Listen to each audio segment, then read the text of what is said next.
Good morning. आज मैं आप लोग को बताऊंगी कि सेल्फ कॉन्सेप्ट क्या है।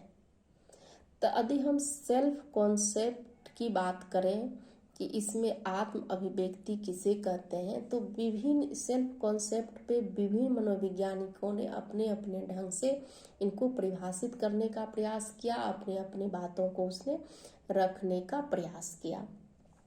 तो सबसे पहले हम यदि बोलेंगे कि यदि हम आत्म अभिव्यक्ति क्या है, तो इसमें जो है कहने का मतलब है कि प्रत्येक व्यक्ति की अपनी अपनी भावनाओं को प्रकट करने की या अलग अलग पहचान होती है, या फिर अपने सामाजिक जीवन में कई तरह तरह के वो भूमिका निभाते हैं जो उसका निर्वाह करना पड़ता है। जैसे छात्र, मित्र, पिता, बहुत सारे ऐसे हैं, सब रिलेशन को निभाना पड़ता है।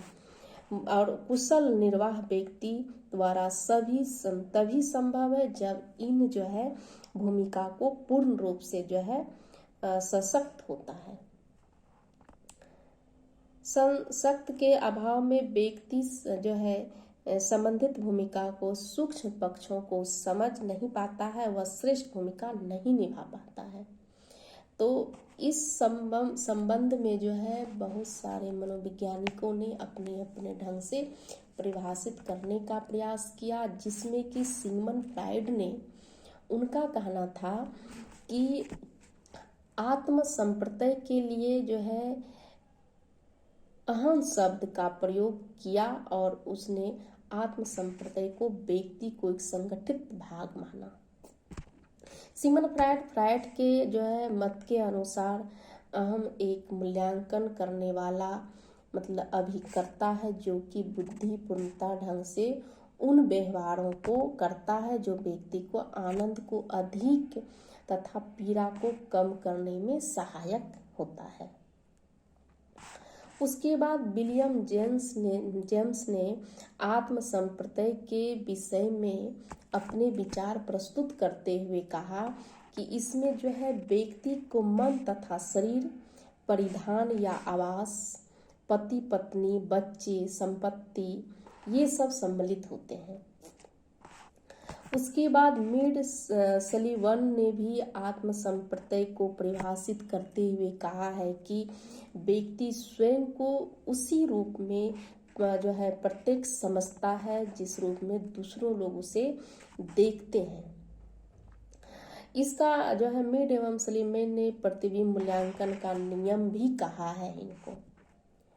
अब इन सारी विशेषताओं से स्पष्ट होता है कि आत्म सेल्फ एक्सप्रेशन या फिर सेल्फ कंसेप्ट जो है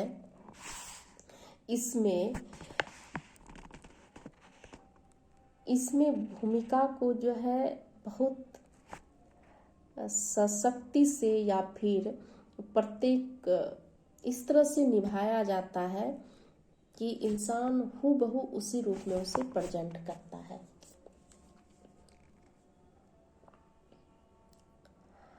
अब इसमें मान लीजिए कि यदि हम जैसे कि इसमें जो है व्यक्ति के कई भावना या संवेग, अनुभव तथा विचार ऐसे होते हैं जो कि अंतरंग होने के बाद भी अभिव्यक्त हो जाता है। दूसरे लोगों के साथ जो है अंतरंग भावना या सूचनाओं को आदान प्रदान ही आत्म जो है अनावरण कहलाता है। इसके जो है आत्म अनावरण आवश्यक होता है। इनके अनेक उद्देश्य की पूर्ति होती है, जिसमें क्या 5 उद्देश्य होते हैं। 5 को इस प्रकार हम कह सकते हैं कि आत्म स्पष्टीकरण, सेल्फ क्लासिफिकेशन, सोशल कंट्रोल और सेल्फ एक्सप्रेशन, सोशल इसका valid and relationship and development. यदि हम सेल्फ क्लासिफिकेशन की बात करें तो जब दो व्यक्ति आपस में एक दूसरे से अपनी अंतरंग समस्याओं, भावना और विचार को आदान प्रदान करता है, तो वैसी स्थिति में जो है दो के लाभ प्राप्त होते हैं। और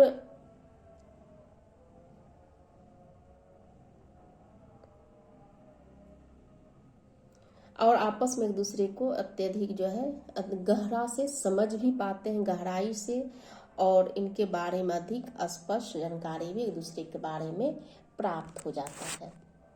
उसके बाद है सेल्फ कंट्रोल।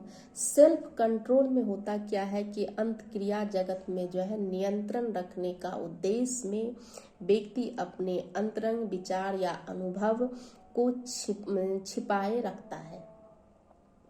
सिर्फ ऐसे विचार या अभिव्यक्ति को विस्तृत रूप से व्यक्त करता है जिसके फलस्वरूप समाज में उपस्थिति व्यक्ति की नजरों में उनकी छवि और अधिक आकर्षक बने। Self expression. सेल्फ एक्सप्रेशन में आत्म अभिव्यक्ति से तात्पर्य वैसे जो है व्यक्ति से होता है जो कि अनुभव को दूसरे व्यक्ति के समक्ष प्रस्तुत करने से, जो कि उसे दुख एवं तनाव की स्थिति प्रदान करते हैं तथा मन को बेचैन कर देते हैं। ऐसे अनुभव को दूसरे व्यक्ति के सामने व्यक्त करने से उसका मन जो है हल्का हो जाता है। सामाजिक वैधीकरण। सामाजिक वैधीकरण में जब एक व्यक्ति किसी दूसरे व्यक्ति के समक्ष अपने विचार प्रस्तुत करता है तो दूसरे व्यक्ति उस व्यक्ति को विचार के प्रति अपनी प्रतिक्रिया प्रस्तुत करता है। उस प्रतिक्रिया के आधार पर व्यक्ति बहुत सरलता से यह निर्धारित कर सकता है कि उसके विचार सामाजिक दृष्टि से उचित है या अनुचित है। उसके बाद है रिलेशनशिप डेवलपमेंट। रिलेशनशिप डेवलपमेंट में भी वही होता है, व्यक्ति संबंध का जो है प्रारंभ करने या उसे अंतरंग समझने के लिए व्यक्तिगत सूचना एवं निजी विचारों को प्रकट करना एक अत्यंत ही महत्वपूर्ण तरीका होता है। कहने का मतलब होता है कि प्रेम संबंध व्यक्ति अपने जीवन वृत्ति के आदान प्रदान जो है प्रारंभ कर उसमें अभिरुचियां अभिव्यक्तियां को भी वो समझने का कोशिश करता है। Thank you.